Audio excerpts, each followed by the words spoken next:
Del curso. Inicio entonces, ahora inicia la grabación. Digo que algunos rostros identifico, o bien porque los conozco, o porque en efecto los vi el día de la sesión que tuvimos sobre el conflicto.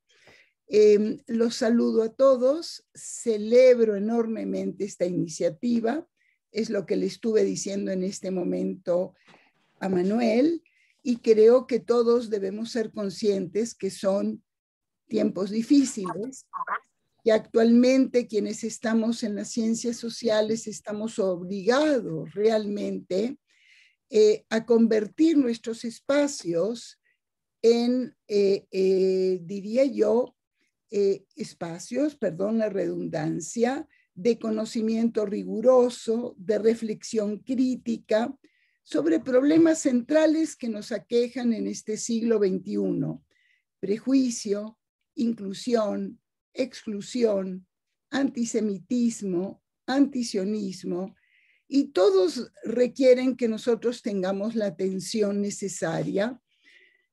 Como el tema es complejo, como veremos, porque se trata de traer procesos que son singulares, que no son lo mismo, pero que tienen una conexión de sentido muy importante, tenemos que ser cuidadosos, tenemos que explicar, pero deslindando cuál es uno y cuál es el otro, porque, y al relacionarlos, no subsumir, no dejar inserto uno en el otro.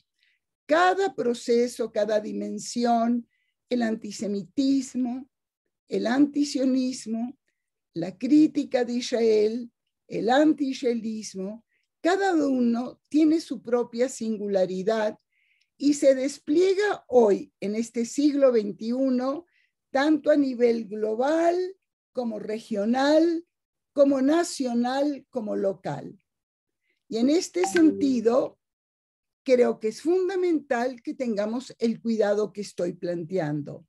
Ideal sería que la academia hoy asuma esta responsabilidad, porque como investigadores nosotros reconocemos que existe un efecto que podríamos llamar de distorsión, que es inherente al hecho de que quienes trabajamos tenemos conexiones con los temas que trabajamos.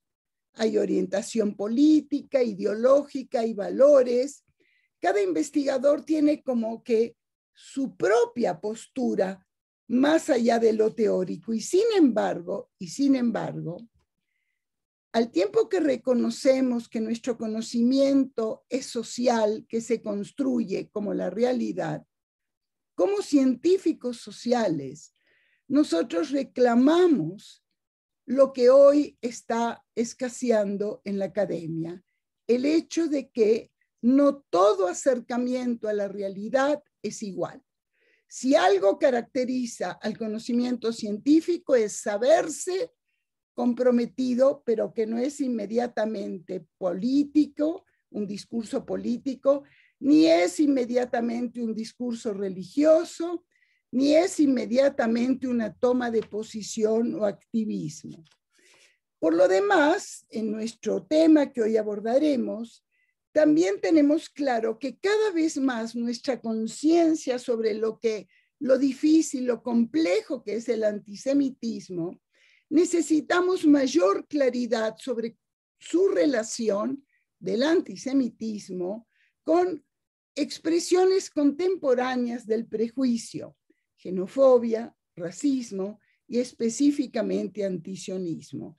Y creo que estos son los desafíos. Si ustedes me permiten, preparé para ustedes bueno, yo lo llamo PowerPoint, pero más bien es una ruta temática que nos va a acompañar. Voy a estar en él y luego pues saldré para que nos veamos y regresaré a él y así estaremos trabajando este tema. Bueno, como decía, es un tema complejo. La academia, perdón, déjenme abrir cabalmente la pantalla, ¿correcto? ¿Lo ven, no? Perfecto. Es un tema, dije, difícil y quiero usar una metáfora del arte. La metáfora de utilizar el concepto de sinopias y pentimenti. Sinopias son aquellos dibujos preparatorios hechos en la pared cuando se va a pintar un fresco o un mural y que sus trazos quedan. Hay cambios que el artista va haciendo en la composición original durante el propio proceso y quedan, son visibles. Esto es lo mismo en el pentimenti. Aquí lo tenemos como una marca explícita que el artista no va a quitar, como sería el Moisés de Miguel Ángel, ¿no? Donde vemos que hubo otro diseño y queda. Yo lo quiero usar como una metáfora doble. Para el investigador, esto es, sus sucesivos acercamientos a la realidad, donde van quedando trazos de cómo fue explicado antes, cómo se explica hoy, pero también como metáfora a las formas y significados históricos cambiantes de la representación que se tiene sobre los judíos. ¿Cuál es la recurrencia de ciertos esbozos, voy a llamarlos judeofóbicos, correcto? Originales y que con el tiempo van cambiando y se van traslapando los significados. En este sentido, permítanme un segundito ubicarme para podernos mover. A nivel de lo que estamos trabajando, yo diría que son estereotipos históricos, estereotipos que se producen y reproducen históricamente de un modo discursivo, imágenes, mitos, actitudes, pero también son conductas. Es lo que llamamos, se va construyendo un tropos. Esto es una imagen del otro. Y yo creo que en esta organización social del prejuicio, del odio, del lenguaje del odio, hay un papel fundamental al pensamiento social. Esto es, el pensamiento, los conceptos, el modo como se define a los judíos tienen aquí un papel fundamental. Entonces, hay versiones del otro que se van dando históricamente. Esto es a nivel nuestro tema, ¿correcto? En este sentido, lo que nosotros tenemos aquí es lo que podríamos llamar la construcción de un tropos. Pongo aquí de un modo, como verán, luego lo veremos, históricamente y variante. Históricamente, pueblo de Isida, que pretende la dominación del mundo, amantes del dinero, son ricos, poderosos, egoístas, inmorales.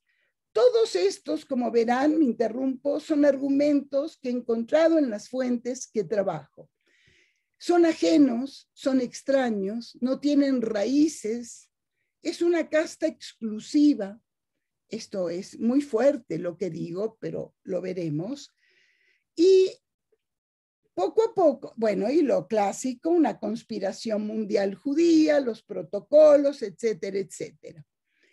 Poco a poco encontramos también el concepto del lobby sionista, e Israel y el sionismo, en lo que procuraré hoy transmitirles, que es lo que atraviesa la academia, dentro de lo que llamamos una matriz del colonialismo. Esto es, el sionismo como parte del colonialismo occidental, y por tanto esto entra en una estructura compleja.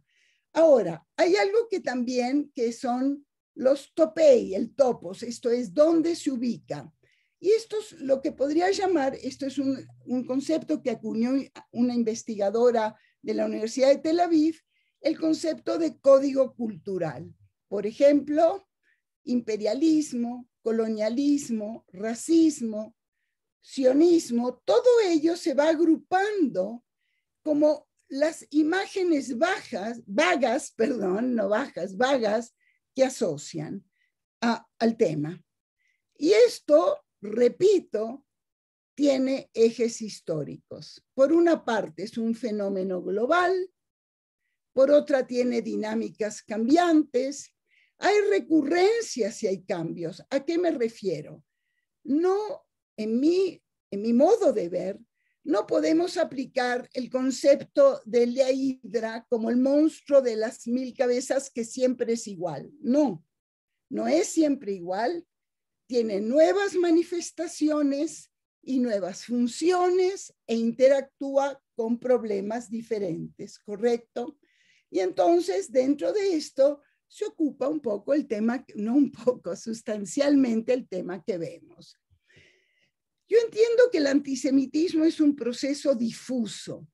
Esto es, no siempre es fácil detectar cómo se da en la sociedad, porque es individual y social. Puede ser oficial, puede ser no oficial. Tiene dimensiones más allá de sus manifestaciones concretas. Esto es, muchas veces nosotros vemos los reportes de actos, ¿correcto? Que hubo tantos ataques, pero eso no nos permite ver algo más profundo, que es cuál es el sustento que legitima esto. Como todo proceso de discriminación, es evidente, pero es oculto, es latente, es manifiesto, es cultural, es social. Tiene actitudes, opiniones, estereotipos, prejuicios, y aquí interviene el ámbito de lo que trabajamos, el conocimiento en la academia. En este sentido avanzo y digo que tanto el antisemitismo como el antisionismo se construyen discursivamente. Y en este sentido, seguir los avatares en la construcción de este tropos de qué es tarea nuestra fundamental. Y sostengo que son procesos diferentes, pero se conjuntan y traslapan a nivel de la construcción de sentido. Esta es mi postura dentro de lo que ustedes saben es hoy la gran discusión. ¿Es el antisionismo antisemita? ¿Es toda crítica a Israel antisemita? Yo lo que sostengo es que, y trataré de mostrarlo, es que se traslapan, se van reforzando, ¿correcto? Y lo que quiero decir que hay diferentes instancias que nutren la organización del odio, la organización social. Y aquí es fundamental, los procesos de transmisión. Me disculpo porque veo que en más de uno se va una S, falta una R. Ahora, lo que quiero decir es, en efecto, antisionismo, antisemitismo e anti-israelismo, lo marco aquí. Oh, perdón, aquí está. Antisemitismo, arriba a la derecha, antisionismo, antisemitismo y anti-israelismo, sostengo que se sobreponen, son diferentes. Hay diferencia en su motivación. Puede ser prejuicios, pueden ser constelaciones o intereses sociales diferentes, geoestratégico, América Latina no es Europa, Europa no es Estados Unidos. En todos hay una motivación diferente. En todos los posibles resultados y la creación de nuevos escenarios es problemática, porque hay una normalización de las hostilidades contra los judíos. Hay una radicalización del discurso. Hay nuevos parámetros de aceptación y rechazo. Puede haber una violencia física y simbólica. Y no es que uno y otro, ahorita voy a ejemplificar en cada uno de los casos, ¿correcto? Pero también aquí interviene la postura anti-israelí, ¿correcto? Y regreso y digo, el antisemitismo tiene actitudes, comportamientos y construcciones. Y también tenemos que tener perspectivas múltiples. Hay contextos, como dije, sociales, culturales y políticos diferentes. Me ha abocado a investigar cuál es la función cambiante y el rol muchas veces del antisemitismo en América Latina, comparando, por ejemplo, puedes comparar Argentina con México, que es donde más me he centrado. Hay legados históricos diferentes en América Latina, de la época colonial al nacionalismo, a la conquista, como dije, al nacionalismo, a los diferentes intentos de construcción popular del Estado. Hay actores políticos que cambian y hay condiciones comunitarias. Las comunidades judías tienen una inserción y una visibilidad diferente. En este sentido, la comunidad judía de Argentina, Chile, México, Brasil, no es lo mismo, ¿correcto? Y hay diferentes formas de estar integrados, de participar, de cuál es su estatus legítimo. Y podemos tener la paradoja de que comunidades menos integradas pueden tener menos actitudes de rechazo. Yo quiero dar unos ejemplos para que quede esto claro. Uno puede encontrar críticas a las políticas del gobierno de Israel sin estar inspirados necesariamente por prejuicio. Yo creo que es irrazonable e injusto suponer que toda crítica a las políticas y acciones israelíes es antisemita o es una expresión de discriminación antisemita. Pero los tres que señalo interactúan inevitablemente si utilizan retóricas e imágenes prejuiciosas, si recuperan viejos mitos, estereotipos viejos y nuevos. Por ejemplo, la crítica legítima a Israel, que puede estar basada y está en gran parte en las violaciones a derechos humanos, aunque sabemos que en la región hay muchos otros estados que violan los derechos humanos y no son objeto de crítica. Eso es diferente al antisemitismo. Puede tener un origen ético, progresista, puede esperar que haya un involucramiento internacional. Pero si yo encuentro en las críticas que se usan analogías como de demonizantes, críticas, excluyentes, teorías de la conspiración, que ponen a los judíos en el papel de opresores permanentes, que usan todo el tiempo recursos que incluyen, por ejemplo, la negación del Holocausto, su uso instrumental, que los líderes israelíes aparecen en caricaturas y en texto como nazis, que siempre son vistos como los otros, que están representando e mandando significados entre el ciudadano israelí, el judío de los diferentes lugares. Todo eso genera lo que digo, una interacción muy compleja. Y para ejemplificar esto aún más, quiero traer aquí un cuadro que es fundamental.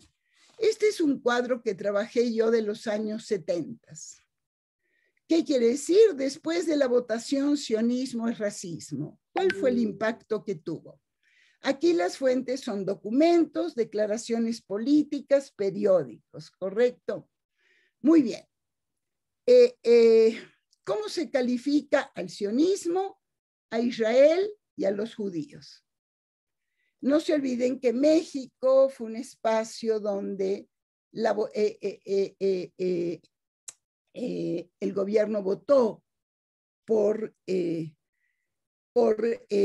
la declaración que equiparó a sionismo con racismo, y luego hubo todo un tema donde se aplicó, el judaísmo de Estados Unidos aplicó un boicot, y luego fue todo Estados Unidos, y luego el boicot fue retirado, y entonces fue vivido como una presión internacional, que le costó igualmente la renuncia al ministro Emilio Rabasa, después de que fue a Israel, que además fue parte del proyecto que hoy por hoy lo podemos identificar en varios lugares de una nueva organización del tercer mundo, un acercamiento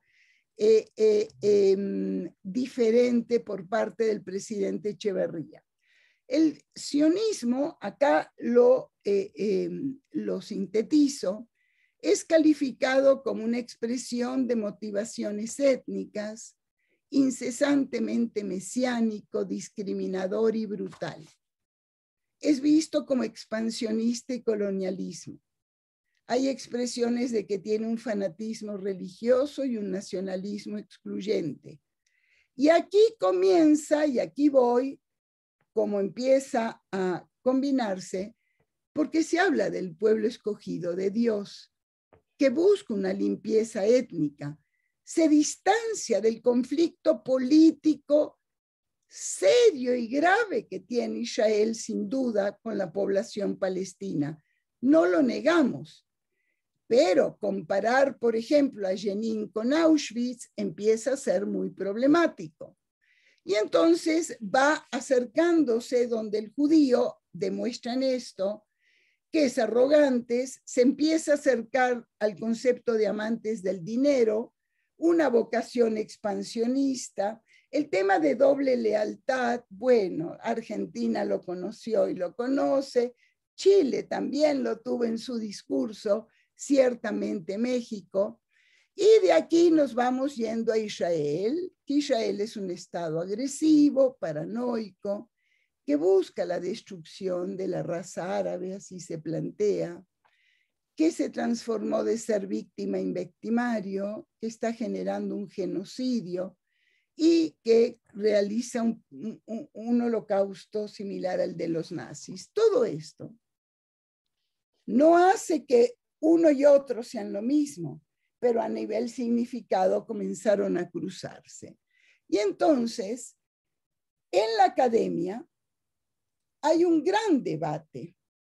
Por eso lo llamo sinopio y pentimento. Y aquí estoy sobre todo en la academia básicamente que trabaja el conflicto del Medio Oriente desde una perspectiva, digamos, que toma en cuenta a Israel, que Israel sí es parte del Medio Oriente, que no queda excluida, que no es vista como punta de lanza del imperialismo, etcétera. Ahora veremos.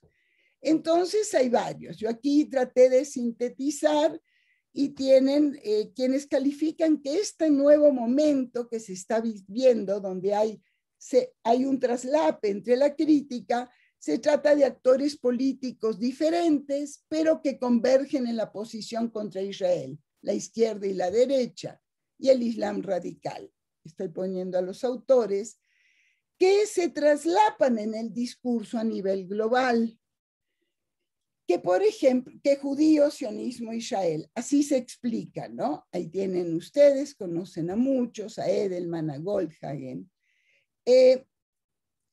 Todo el argumento de judeofobia, esto es, que los judíos provocan porque tienen demasiada comunidad, religión, nacionalismo, cosmopolita. El trabajo de Biebiorka, que nos puse el año, es interesante para el caso de Francia, porque esta agresión él sostiene que es precisamente por estas características. Luego tenemos que hay una gran paradoja, y es que hoy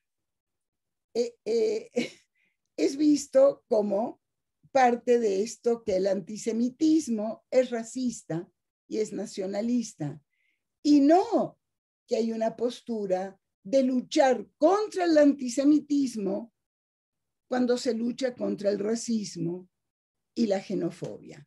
Si ustedes están atentos, llama la atención el discurso muy criticado por sectores radicales de derecha del el canciller Lapid la semana pasada, hace 2 semanas, cuando él dijo hay que volver a ubicar que el antisemitismo es parte del racismo y quien lucha contra uno tiene que luchar contra el otro. Este debate está en la academia, es un debate académico.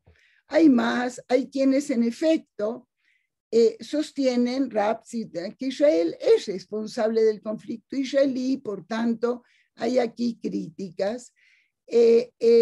Hay quienes dicen que hablar de un nuevo antisemitismo es abusar de este concepto. Hay quienes señalan que hay que ver siempre si hay una utilización de analogías, o sea, nazis, etcétera, que hay una calificación de permanente extranjería o una negación del Holocausto. Esta discusión hoy, si ustedes siguen, es la que está presente en la definición del antisemitismo dentro del mundo judío. Lo que quiero decir aquí es que la academia dentro del mundo judío y las comunidades sí tienen una discusión plural. Aquí hay diferentes escuelas, aquí hay diferentes modos de ver. IRA es la Alianza Internacional, correcto. Y vamos a decir que tantos países, 30 y tantos lo han aprobado, que señala que es una cierta percepción de los judíos que puede expresarse como el odio a los judíos, manifestaciones físicas y retóricas del antisemitismo dirigidas a personas,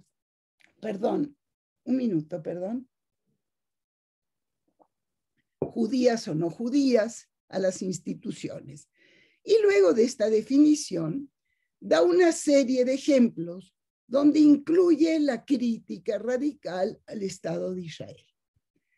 Recientemente, este año, surgió desde un grupo de académicos en Israel relacionados con el Instituto Van Leer, la definición de Jerusalén, que dice que es discriminación, prejuicio, hostilidad, violencia, etcétera, pero inmediatamente deslinda fundamentalmente entre la crítica de Israel y el antisemitismo.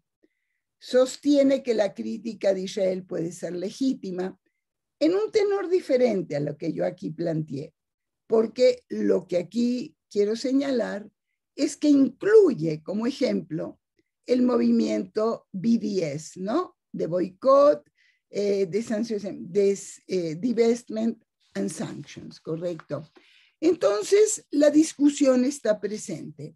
En todo caso, lo que se plantea es algo muy importante, y es que puede haber una defensa, y en efecto cada vez hay más defensa de lo que es el derecho del Estado palestino a encontrar de los palestinos a encontrar una solución. Si es junto con el Estado de Israel, con los otros países, etcétera, todo esto está en cuestionamiento. Ahora, ¿a qué voy y por qué estoy señalando esto? No solo en la academia ha estado esto, sino que esta idea de que el sionismo forma parte del colonialismo y del capitalismo se fue globalizando. Y en América Latina hay un incremento permanente que ha subido a la luz del conflicto palestino-israelí. Correcto. Inmediatamente el sionismo es visto como un ejemplo de una modernidad occidental cuando el discurso del tercer mundo es contra la dominación precisamente occidental. Y aquí me voy acercando a lo que hoy parece ser una tendencia dominante en la academia. Pido no generalizar, no toda academia, pero una parte dominante. Israel es vista como parte de Occidente. Y entonces hay un sinónimo entre Israel, Estados Unidos, la dominación, lo que vengo señalando, ¿correcto? Y dentro de la lucha contra las normas y valores típicos de Occidente, que se califican autoritarismo, legado colonial, en todas las formas, México hoy lo conoce, que regresa hasta la conquista misma, todo esto va generando una situación cada vez más severa, como un paquete transnacional. No tenemos tiempo, pero yo quiero decir que en los foros antiglobalización, en las reuniones, en las declaraciones a nivel mundial y sobre todo en las ONGs, esto se va difundiendo cada vez más. Y entonces en esta línea lo que me aboqué a hacer es revisar programas de estudio de posgrados también licenciatura de México. ¿Correcto? ¿Cuáles son los temas? Básicamente el estudio es en las carreras de relaciones internacionales, ¿correcto? Bien. Entonces, Israel aparece como la causa fundamental de la desestabilización del Medio Oriente, como un freno al panarabismo y al desarrollo de la región, opuesto totalmente a la tesis de que Israel puede, en efecto, traer desarrollo. Es definido como una potencia colonizadora. Lo vimos en la sesión que tuve con algunos de ustedes que estuvimos, como construido a partir de la represión imperialista tras la Primera Guerra Mundial.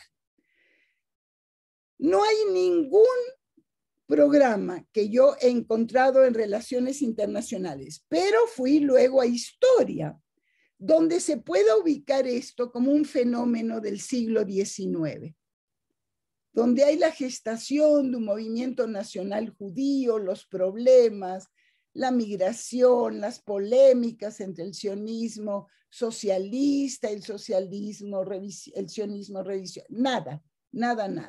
El problema surge con la Primera Guerra Mundial. Obviamente, una limpieza étnica, faltó la ENA, contra la población palestina. Apartheid, ya lo que sabemos, el tema de que es un estado apartheid. Hago un paréntesis.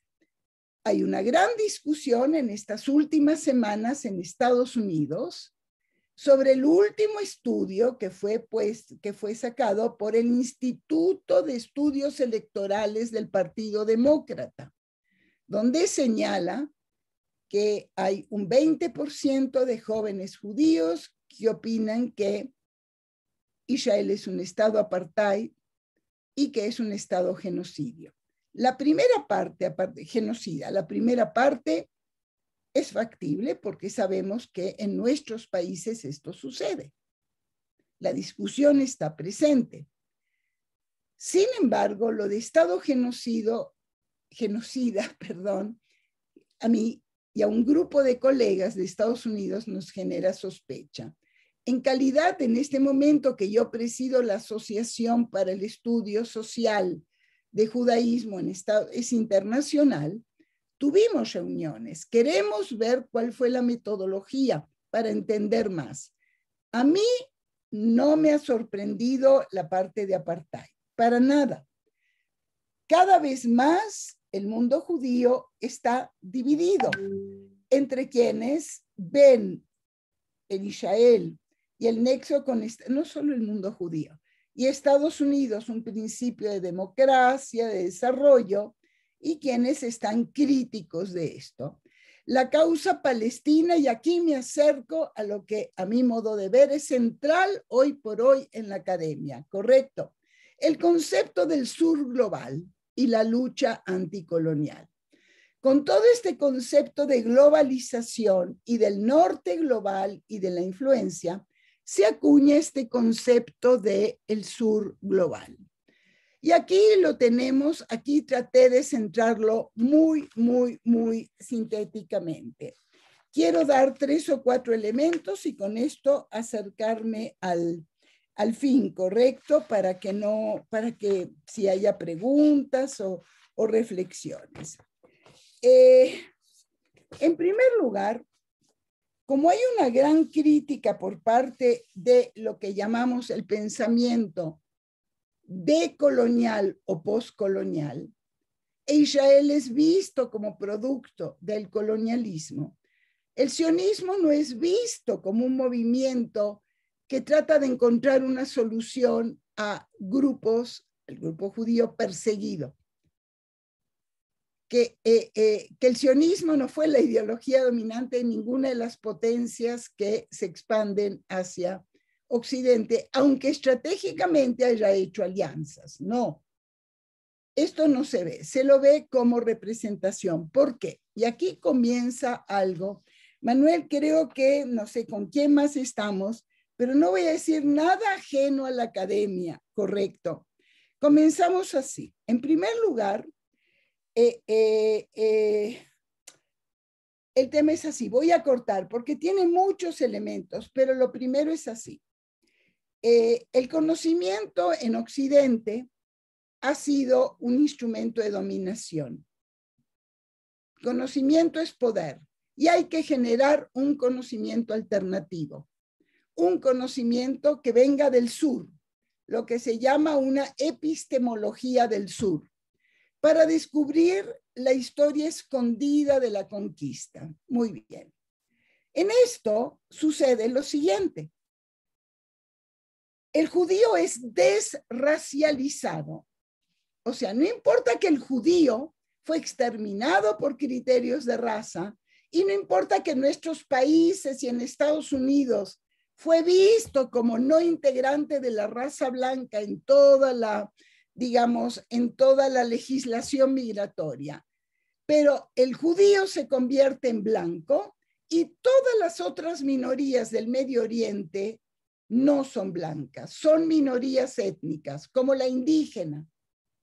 Entonces aquí, si me siguen, hay una identificación clave. El judío es rico, es parte del occidente capitalista. El judío es imperialista e Israel surge de esta complicidad. Y aquí puedo seguir, pero este es el núcleo apretado de lo que hoy es. Y cito autores que son excelentes autores. En el caso, por ejemplo, de Mignolo, que no se diga, pero Ramón Grossfogel, para él el núcleo hoy por hoy de la conflictividad mundial es el Medio Oriente y el núcleo del conflicto es Israel. Todo, bueno, espérenme, algo más señalo. El Holocausto aparece como un proyecto de memoria eurocéntrico que desplaza y borra todos los otros genocidios. Como que si la memoria del Holocausto cancela todas las memorias de los genocidios en América Latina. Yo les comentaré como un ejemplo de lo que estoy diciendo. Cuando se inauguró el Museo Memoria y Tolerancia en México, con todo este proyecto, había un grupo de estudiantes de antropología y de la Facultad de Ciencias Políticas, mi facultad, que orientaban a la gente al recorrer. Muy bien. Yo pedí ir con dos colegas mías a un recorrido y me tocó un alumno de mi facultad que estaba horrorizado porque decía, miren ustedes, porque en el museo hay una locomotora, se trajo una locomotora. ¿Dónde está el sufrimiento de nuestros pueblos? ¿Cómo es que está desplazado? ¿Por qué los niños mexicanos tienen que ver y no tienen museos iguales sobre la dominación y el genocidio? Muy bien.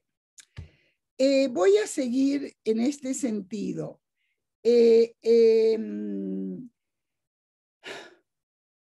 conflicto a cabo en el Medio Oriente, como dije, es el punto focal. Esto no se queda en la academia, lejos de. Esto se expande en lo que hoy sabemos que es el Internet y los discursos del odio. Internet como una herramienta ideal para difundir discursos. Bueno, porque no estoy llegando hasta el final. Aquí no estoy hablando de colegas que defiendan la causa palestina.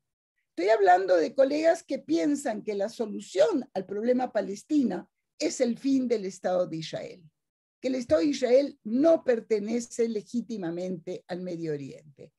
Me explico, hay que ser muy cuidadosos. No toda defensa lo es.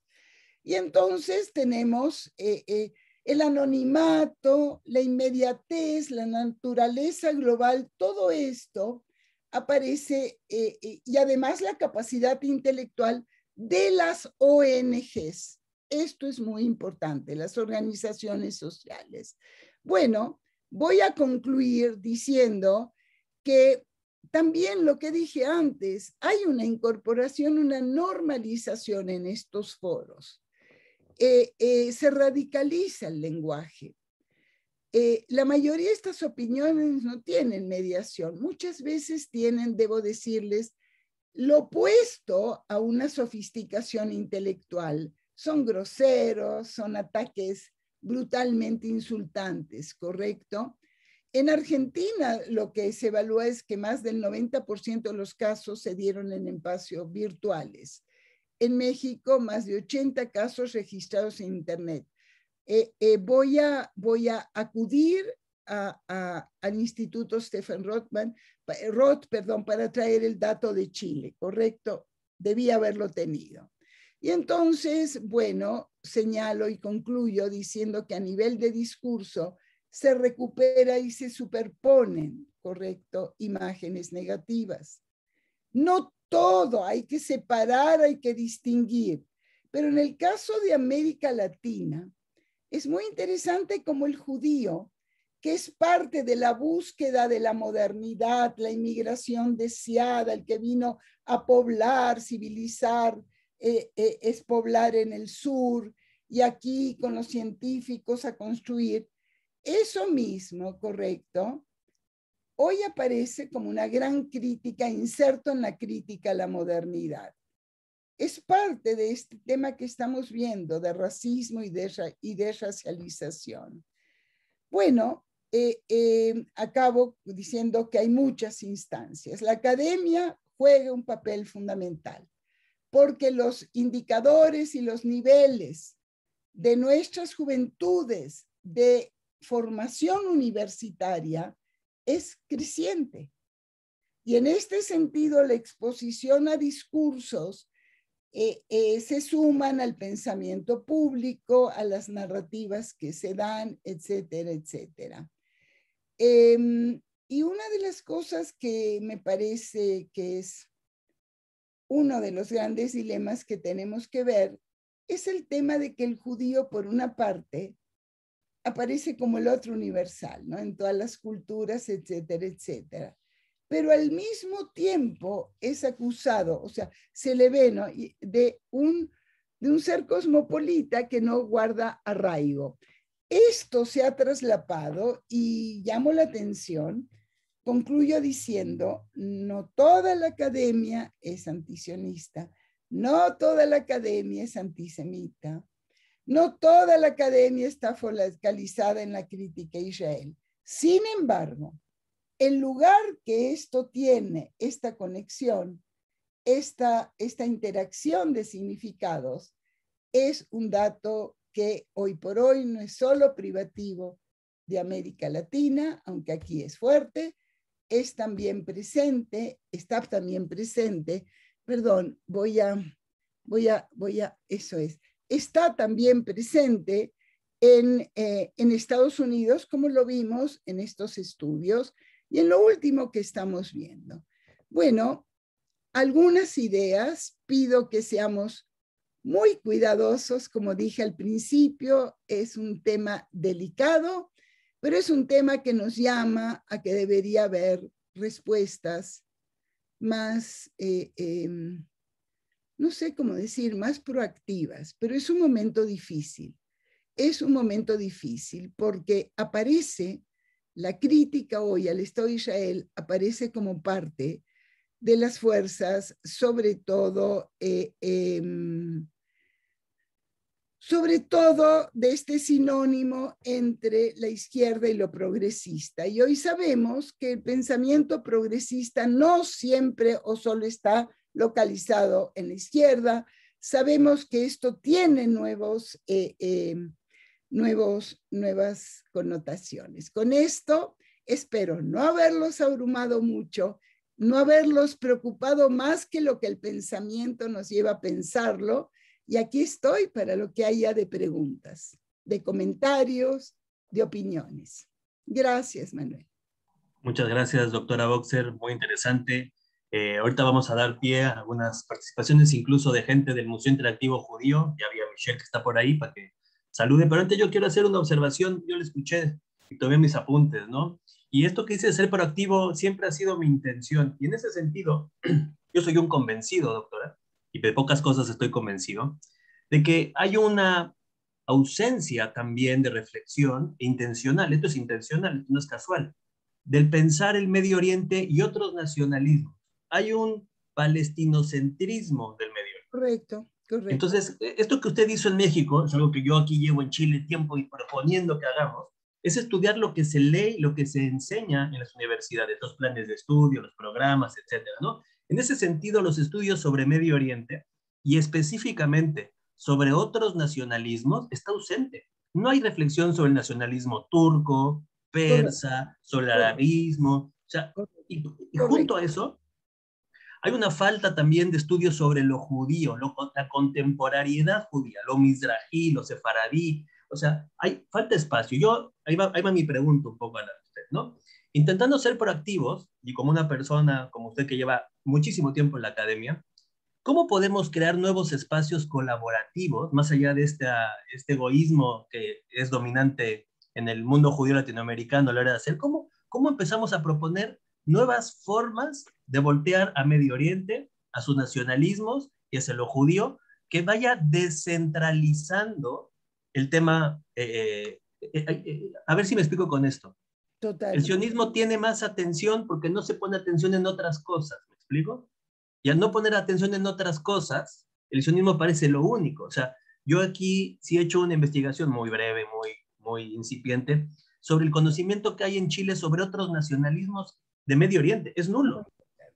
Entonces, muy esa es mi pregunta. ¿Cómo hacemos nuevos espacios que tengan incidencia en la academia? Esa es mi pregunta para que luego los muchachos que estén y Michelle participen. Muchas gracias, doctora. yo creo que tu observación, Manuel, es fundamental.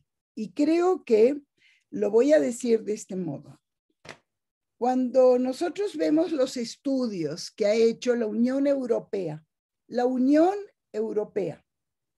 que ha apoyado los estudios que nuestros colegas de Londres, de Jerusalén, de Francia, etcétera, la han llevado a cabo, que es maravilloso, el FRA, lo que ha hecho sobre derechos humanos, racismo, antisemitismo, toda Europa. Luego vamos a Estados Unidos y vemos los apoyos que tenemos desde los gobiernos, instancias y las organizaciones comunitarias, ¿correcto? Los diferentes estudios. Y llegamos a América Latina y nos encontramos con lo que sabemos. La unificación de América Latina ha sido un sueño más que una realidad. Y cuando se dio estos intentos, pienso históricamente, cuando el ALBA, los países se acercan, inmediatamente viene una condena a Israel y sale. Y las comunidades no han asumido la responsabilidad cabal por dos razones. Una, por el argumento crítico de la falta de recursos. Bueno, creo que habría que revisarlo. Dos, por el argumento de mejor que no sepan a que sepan. Tres, por el argumento de las propias. Yo voy a decirte, y nosotros en la academia tenemos aquellos proyectos que queremos, pero yo creo que sería muy importante. Eso es en cuanto a un estudio que nos dé un panorama de cómo intersectamos, ¿correcto? El antisemitismo con otras formas de prejuicio. Yo no digo que todo es nada, o sea, que todo está ausente, porque tenemos las comisiones aquí en México, pero no solo en México, de estudios contra la discriminación. Tenemos legislación, tenemos proyectos, pero aquí faltaría transnacionalizarnos, comparar entre los países y con otros nacionalismos, sin duda. Porque es muy interesante, porque sucede un doble problema. O sea, es doble. Tú sabes cuál es este programa que tiene la UNAM que dirige Carlos Martínez Assad, ¿correcto? Recientemente tuvimos un coloquio sobre el aniversario, el fin del Imperio Otomano. Yo puedo decirte dos cosas. Así como está ahí, lo que tuvimos es una ausencia de conocimiento total de la cuestión judía en el estudio del Imperio Otomano, de Palestina y del Medio Oriente. Todo fue novedoso. Bueno, este es un lado. El otro, perdón, es una permanente, como tú dices, tomamos el papel protagónico y tenemos que tratar de ver cómo descentralizamos. Así dijiste, yo estoy de acuerdo. Muchas gracias, doctora. Michelle, a lo Pero mejor. Perdón, esto es un acto de voluntad. Aquí hay que crear puentes, hay que hacer proyectos y tratar de hacerlos, sin lugar a duda. Sí, completamente de acuerdo. Michelle, ¿quiere usted decir algo que la vi por ahí? Si no está Michelle, hago la pregunta que nos escribieron por acá. Como no veo a la gente, tampoco yo. Del Museo Interactivo, que es Michelle. Ahí creo que ya no está. Ah, no, aquí está Michelle, ahí va. Acá estoy, pero ¿cuál es la pregunta? No, que si tú quieres decir de esa perspectiva el museo, ¿qué opina de todo esto que expuso la doctora Boxer? Ya. ¿Dónde estás, Michelle? ¿Quién eres? Hola. Acá del Museo Interactivo Judío, no, solamente agradecer, de verdad, muy claro, muy instructivo y muy necesario. De verdad, estas cosas habría que repetirlas continuamente y no solamente cuando estamos más preocupados o más ansiosos por los temas. Es algo que hay que educar continuamente. Y no solamente a los judíos. Correcto, correcto. En ese sentido, creo, exacto. Esto es Muchas gracias. ¿no? A ti, Michelle, a ti. No sé si hay alguna. Agradezco mucho los comentarios. Tenemos una pregunta, doctora, de Patricio. ¿Se la puedo hacer? ¿Cómo no? Dice Patricio, ¿por qué la academia, me imagino la academia latinoamericana, ha sido tan tolerante y receptiva hacia el mundo islámico y tan poco permisiva e intolerante hacia el judaísmo? Yo creo que básicamente es lo que procuré un poco señalar, la identificación. Hay aquí una identificación básica con, o sea, esto que yo digo es una operación compleja, o sea, el judío es visto como, y el sionismo y el Estado de Israel, como un proyecto occidental y blanco. Y el hombre occidental y blanco es quien nos conquistó. No importa que en la conquista venían los judíos expulsados. Esto no hay, pero el hombre blanco es aquel que estamos viendo. Voy a decir algo más si no fui suficientemente clara. El concepto esto de código cultural lo acuñó Shulamit Volkov cuando dijo, hay momentos en la historia donde las sociedades se dividen. Ella trabajó el caso de Alemania. Y entonces hay como que la visión de dos partes en la sociedad, los conservadores y los progresistas. No hay matices ninguno. En este caso, dentro del campo antiimperialista, antiamericano, antioccidental, antiblanco, antidominador, cayó el sionismo y caímos los judíos. ¿Por qué? Por todo esto que hemos señalado.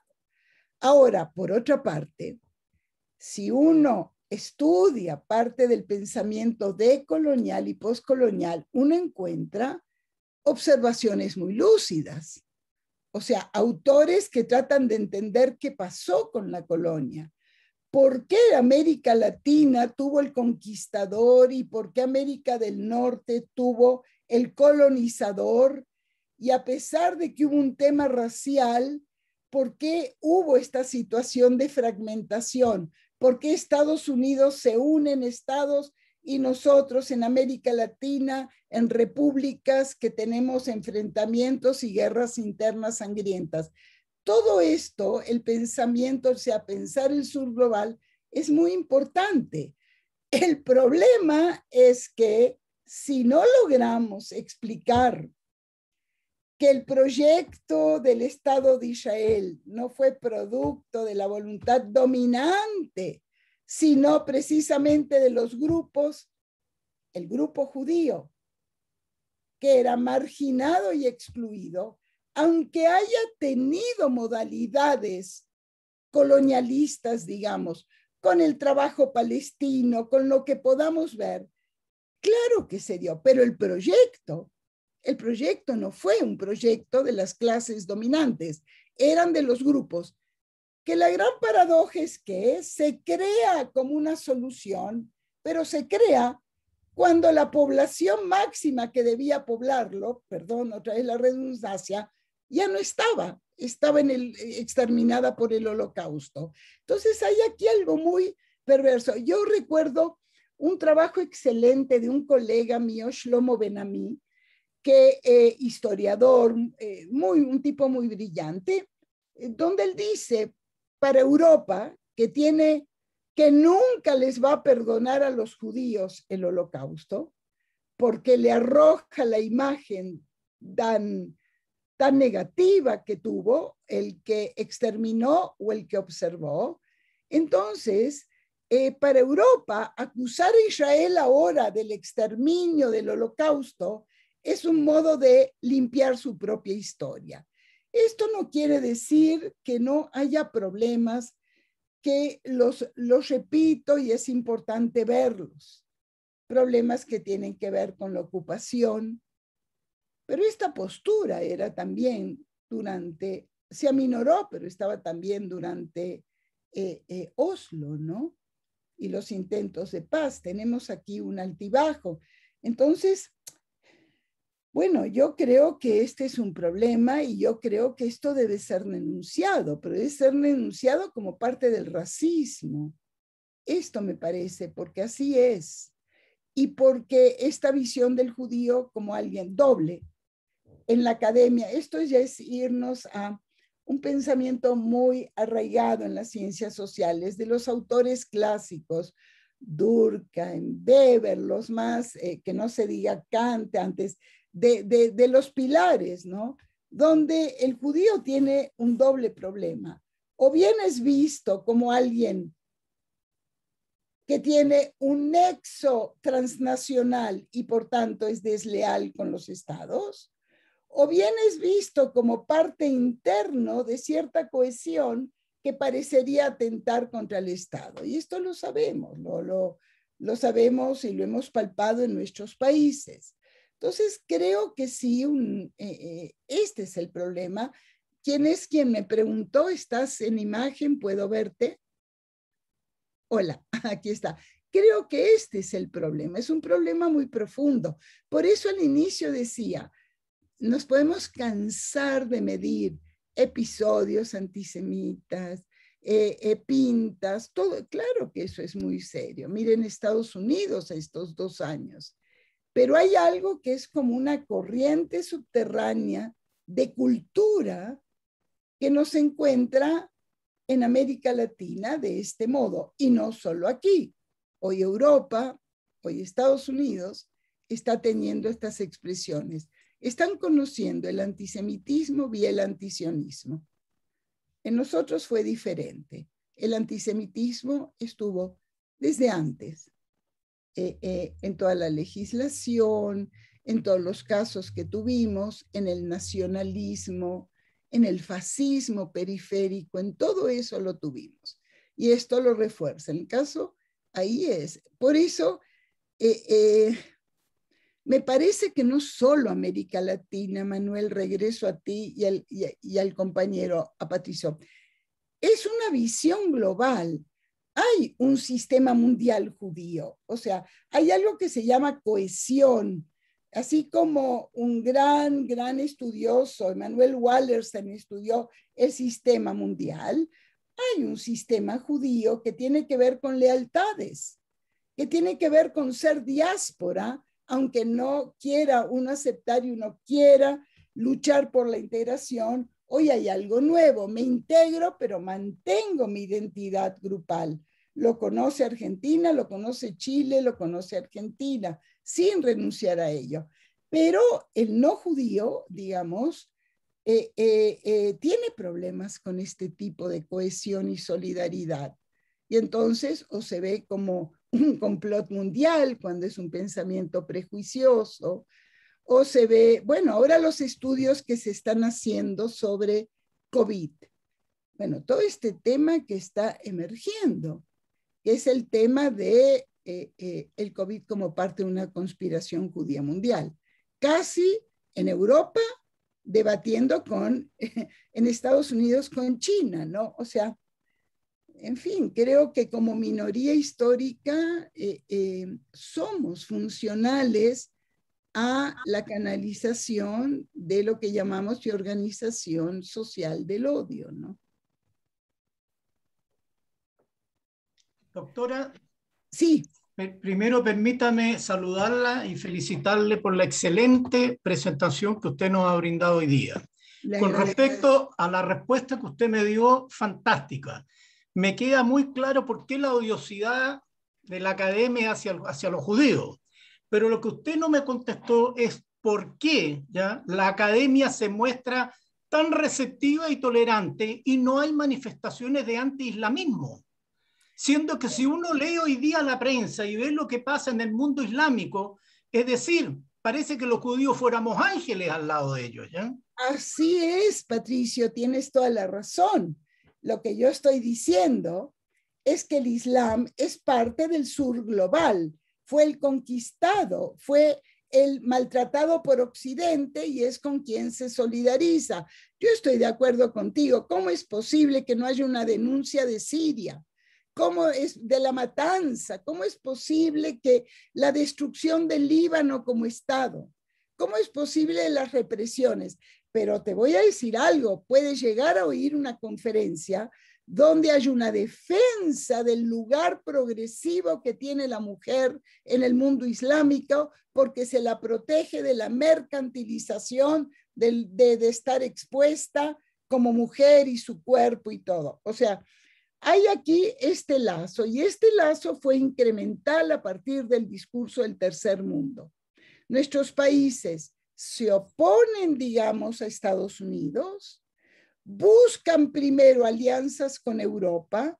Europa tiene una población islámica que la vemos actuar y luego viene la búsqueda de los mercados del Oriente Medio. Ve a Venezuela y a Chávez, correcto, con el petróleo y todo esto. Podemos seguir al sur de América Latina, al norte. Yo tengo un problema, se los voy a confesar. Ayer tuve una sesión en la mañana de edición de los trabajos de este último número de una revista que yo dirijo, que es la Mexicana de Ciencias Políticas y Sociales. Entonces aquí este número tiene un dossier sobre movimientos sociales. Y yo me encuentro con artículos que además fueron evaluados y aprobados, pero donde el punto de partida es la ola progresista de América Latina que inicia con Chávez. Bueno, entonces, ¿qué tienes aquí? Aquí tienes, por una parte, una concepción teórica, alguien que aparece con este gobierno populista, anti-norteamericano, pero no hay para nada un análisis posterior de ver qué sucedió con ese liderazgo. Este es un problema, es un problema. Hoy por hoy esos gobiernos son los que tienen la adhesión. No sé quién de Argentina está aquí, pero la academia partida entre K y no K fue histórica, correcto. Y bueno, y esto sucede también en Europa. Y esto sucede en Estados Unidos. New York University, NYU, tiene una biblioteca maravillosa donde Israel está fuera de la sección de Medio Oriente. Y seguimos. Está complicado en este momento y nosotros entre los colegas también discutimos todo este movimiento de boicot. Hay quienes que plantean que es una protesta pacífica. Yo puedo decir que no. Mi opinión es que no. Mi opinión es que al cortar, no es que cortan solo los productos que se venden en el territorio ocupado, como el caso ahorita de este helado tan famoso, no. El boicot son a las universidades, es a las universidades.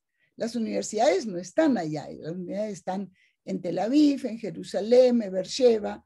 Entonces también aquí tienes un problema donde hay un desprestigio, ¿no? No sé, esto es lo que...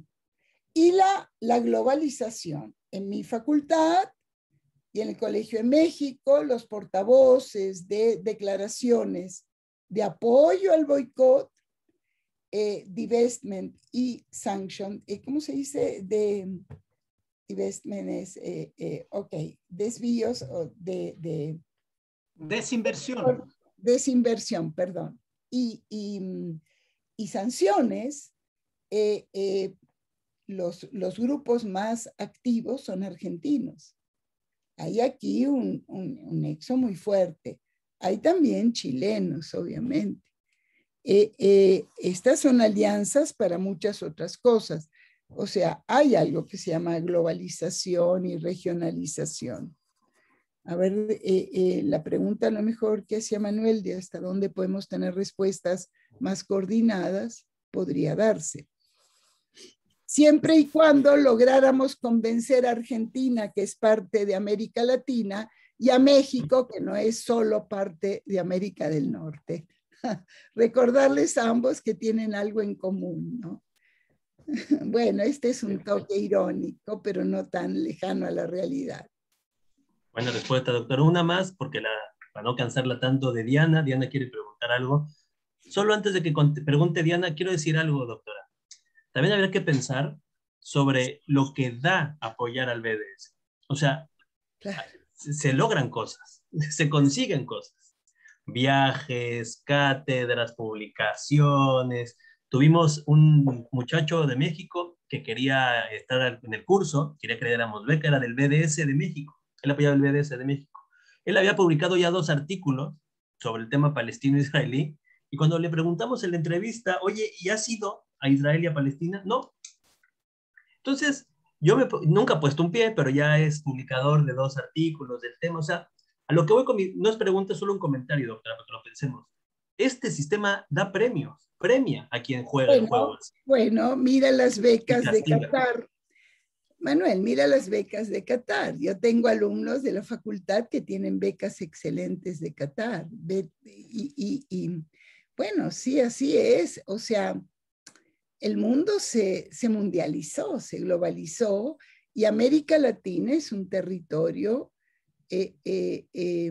interesante para el mundo musulmán. También, otra vez, hablo del mundo árabe, el mundo musulmán. El argumento, por ejemplo, de la solidaridad judía, por ejemplo. Voy a decir por qué. Con un colega, una gente pro-palestina, que pasó por todos, es alguien que primero tenía una actitud hostil y hoy tiene una actitud de comprensión y acercamiento, aunque aboga por la causa palestina. Estábamos en una ocasión en Jerusalén, estaba Daniel conmigo, que está aquí oyendo, creo, y hablábamos de cómo entender al Estado de Israel al margen de la diáspora judía. A ver, ¿cómo lo entiendes? ¿Cómo entiendes un Estado de Israel con universidades, bibliotecas, laboratorios, conciertos, sala de conciertos? Es obvio que hay aquí. Entonces decíamos, ¿qué pasó con la diáspora de apoyo al mundo palestino? ¿Por qué no se dio eso? ¿Por qué no se dio realmente? ¿Qué hubiera sucedido? Y ahora lo pregunto de un modo muy, muy, muy fuerte, ¿eh? Muy fuerte. ¿Qué hubiera sucedido si el mundo judío dejaba a los judíos sobrevivientes del Holocausto en los campos de personas desplazadas? Es muy difícil esto, entonces creo que tiene que ver con todo el dolor, debo decirles, de lo que significa saber la situación palestina en Gaza y en los territorios ocupados, y pensar que Israel debe resolver eso, porque no creo que el mundo árabe pueda apoyarlo, y aquí va a ver si hay y cuáles son los caminos. Es un tema muy difícil, muy, muy, muy difícil, y bueno, claro que por otro lado, becas, apoyos, sin lugar a duda. Qatar es en México uno de los países que más apoyos da, becas, etcétera, etcétera. Sí, la academia que trabaja Medio Oriente en México, creo que en Chile también, creo que, y en todos lados, es la UNAM, es el Colegio de México, etcétera, es una academia que solo tiene esta solidaridad amplia con el mundo árabe. y el mundo del Islam. Perdón. Muy bien. Diana, haga su pregunta para terminar y que ya descansemos a la doctora. Venga, bien. Sí, es una pregunta y un comentario o reflexión.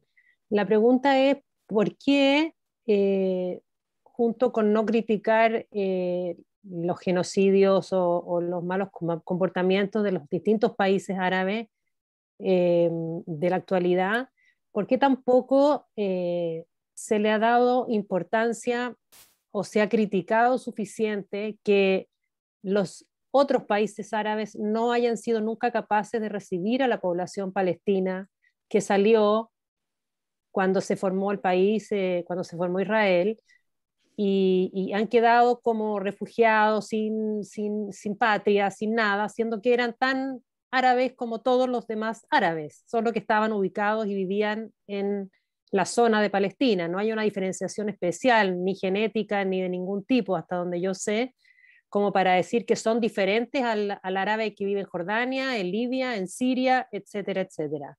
Eso me produce mucha bronca.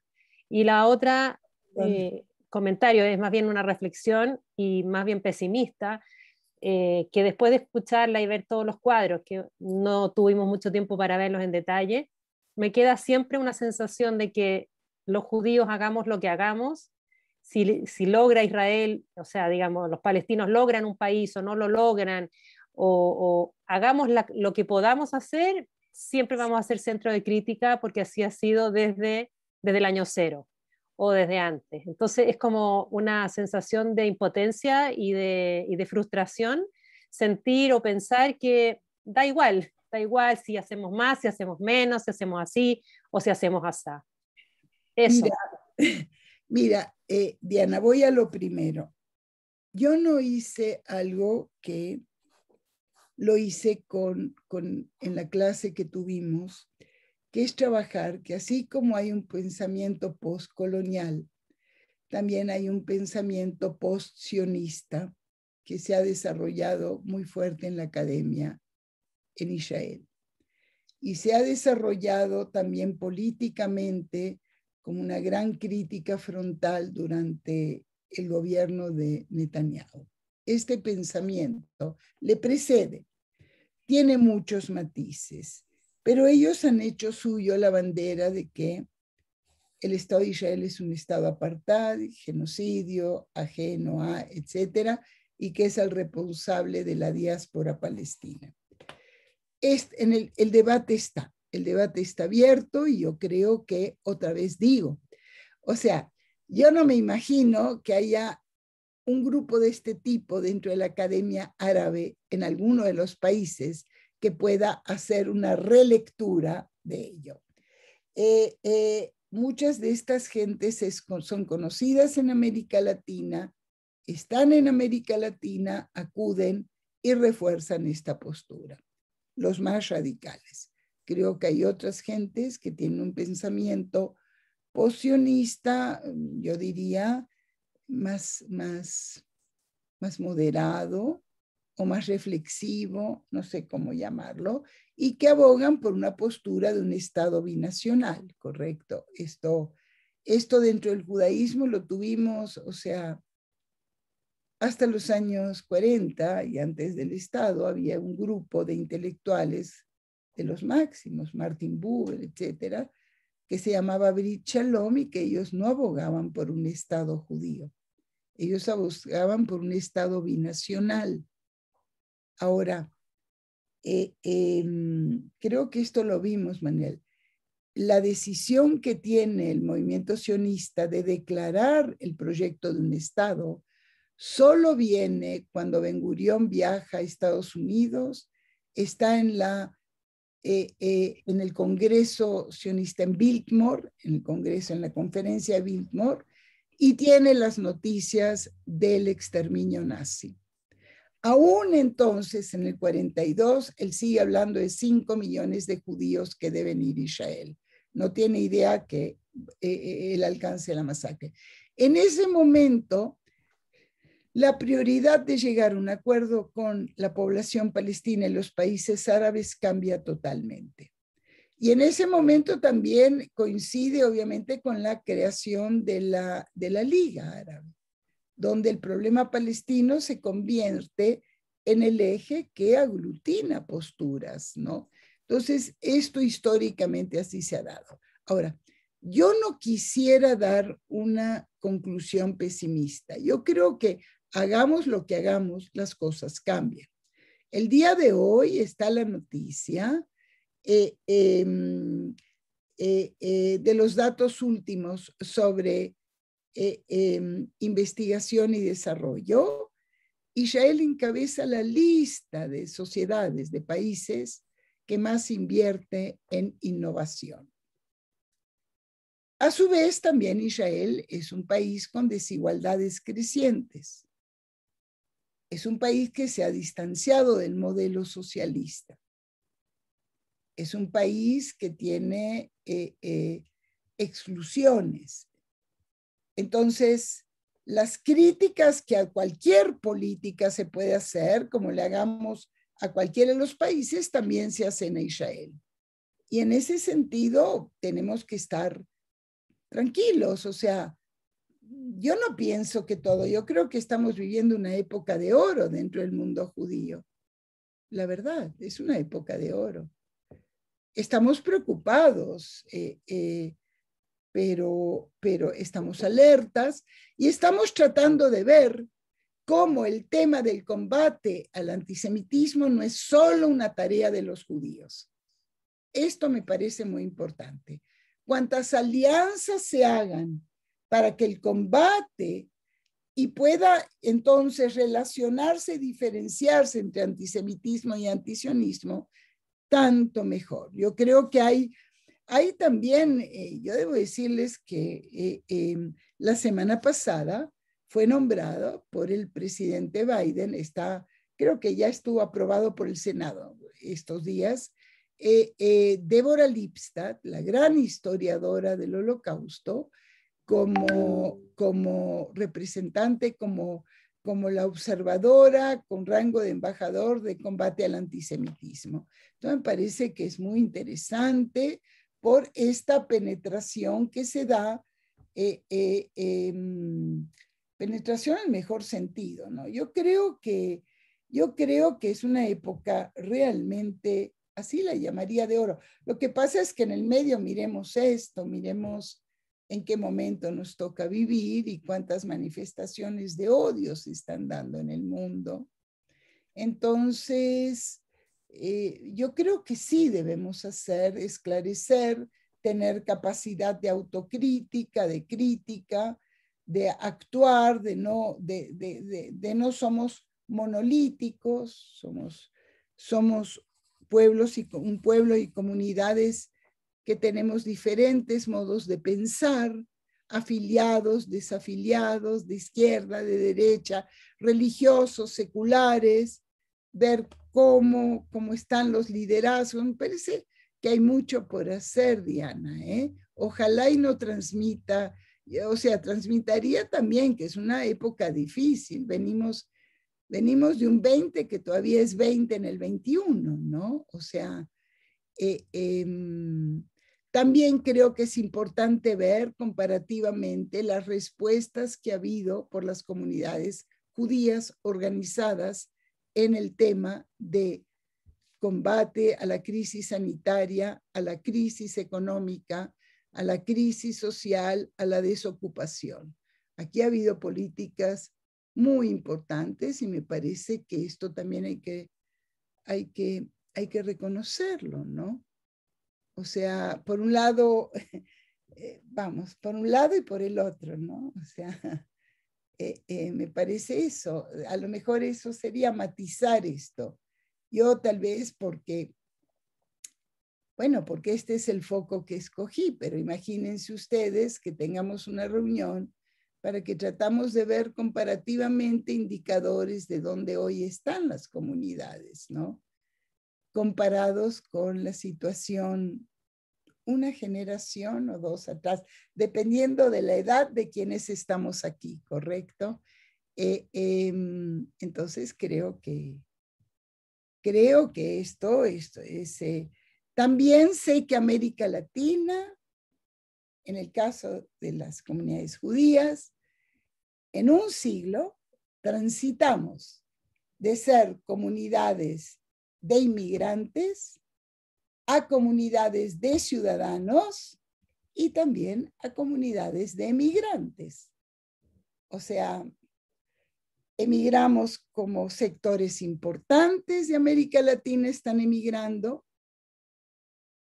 Entonces, creo que eso es lo que procuraría dar, una imagen que no salgamos con una visión pesimista. El hecho de que muchos de los que estamos aquí somos todas gentes que está en la academia, que no sabemos lo que es numerus clausus, es otro momento histórico y así lo debemos ver, ¿no? Muy bien, pues muchas gracias, doctora. La verdad que se aprende mucho escuchándola, creo que es la sensación que nos deja.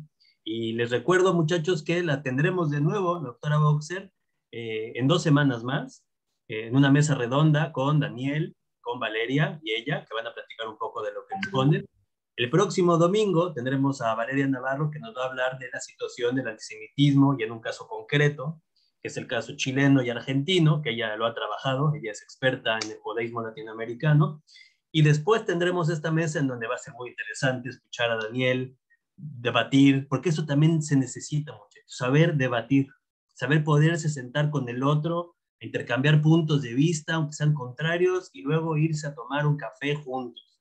Yo, para cerrar una anécdota, y eso lo aprendí estudiando en Israel, 2 profesores que daban la clase un día uno y el otro otro, entonces uno sentía otro, se daban con todo en el salón de clase, era una cosa durísima. Y terminando la clase, se tomaban del brazo, ya saben cómo son los israelíes en eso, y se iban a comer juntos, y eran amigos. Yo creo que eso también ha faltado, el saber disentir y el saber debatir, el saber intercambiar puntos de vista en un mundo donde todo el mundo nos gritamos cosas. Michelle, no sé si quieras tú despedir a la doctora. Yo la verdad le agradezco mucho, profesora Boxer. Creo que la sensación que tenemos todos de agradecimiento. Y bueno, Michelle, usted termine la sesión. Bueno, yo también, Michelle, antes de oír tus palabras de cierre, agradezco. Hoy es domingo y me parece que es un esfuerzo de todos de estar aquí pensando juntos. Lo agradezco. Por favor, Michelle. También profundamente agradecida en lo personal, aprendí mucho y del nombre del Museo Interactivo Judío, muchas gracias por darnos la oportunidad de poder difundir estas actividades. Muchas gracias, les mando un cariño, un abrazo a distancia a ustedes por este diálogo y me encantó estar aquí, les agradezco. Muchas gracias, doctora. Adiós todos, muchachos, nos vemos. Adiós, adiós.